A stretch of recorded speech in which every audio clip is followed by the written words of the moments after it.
listening to these fools on YouTube telling you to invest in Pokemon cards at like 700%.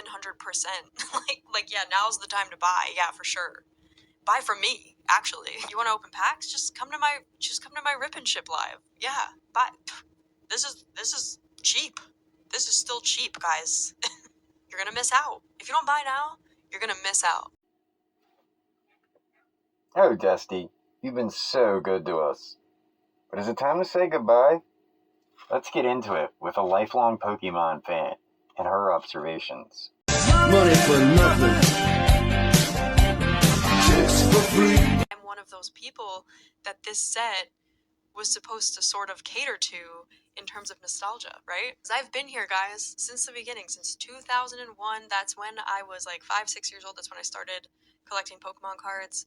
And I have literally never stopped, never left the hobby. Been doing this shit my whole life. This set was supposed to cater to us, apparently, and be nostalgic. It's the most nostalgic set. That's everybody's argument, is like, it's super nostalgic for us. I don't feel nostalgia when I look at this set. I'm sorry.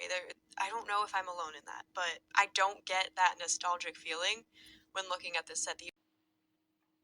As I've said before, I've heard lifelong Pokemon fans talk about this set like it's the greatest thing on earth. And master setting it. A lot of people want to master set it. But I've been hearing Kyra's sentiment a lot more lately. And if you're going to have people not in too much agreement, that doesn't really bode well for the set. As Kyra also points out in this video, which I've linked in the description below. Go check it out. It's definitely worth a watch. Alright guys, so what else does Kyra have to say about the Pokemon market in general? Should you be investing right now? Is this actually an investable set? Let's look at the facts here, guys. Pokemon prints a lot of cards in these modern days. Although they're not on the shelves because they're being hoarded in grown men's basements, there is a lot of that product out there sealed. A lot of it. A fuck ton of it. So much of these hyper modern Scarlet and Violet era sets are sealed. A lot of them. It's to the point where it's actually an oversaturated amount of sealed product is out there. Every single vendor you see at a card show will have those sealed products behind them. Endless eBay listings, endless Facebook Marketplace listings. All over MSRP, of course, because they're scalpers, they're flippers, they're trying to make a quick buck. But that does not mean that these products are... Now, you see why I've been talking about selling Pokemon so much lately, guys? I've talked about prismatic ETBs, how so many people have it in their closets and everything. Well, yeah, I've been having the same thought in my head. How much of all this stuff is out there? 151 especially, we've seen numerous drops. The only set I'm really confident in, Scarlet and Violet, for the long term, we all know is Paldea and Fates. You look at the market, that supply's been low the entire bull market. Even with this massive bump up, no supplies come out of nowhere. So, that's the way I feel on that. Another concern I've had with Destined Rivals.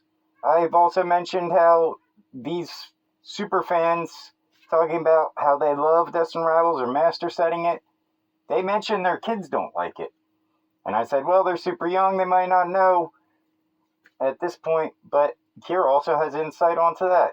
Let's look what she says about the next generation.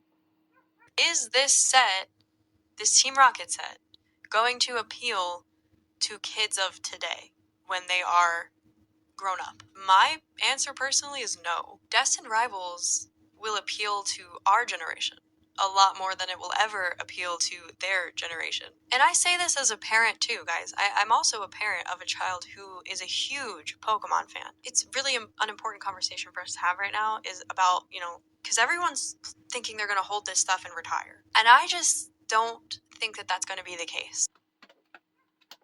So in conclusion, I believe we're in the midst of another buyout of the PC ETB for Destined Rivals.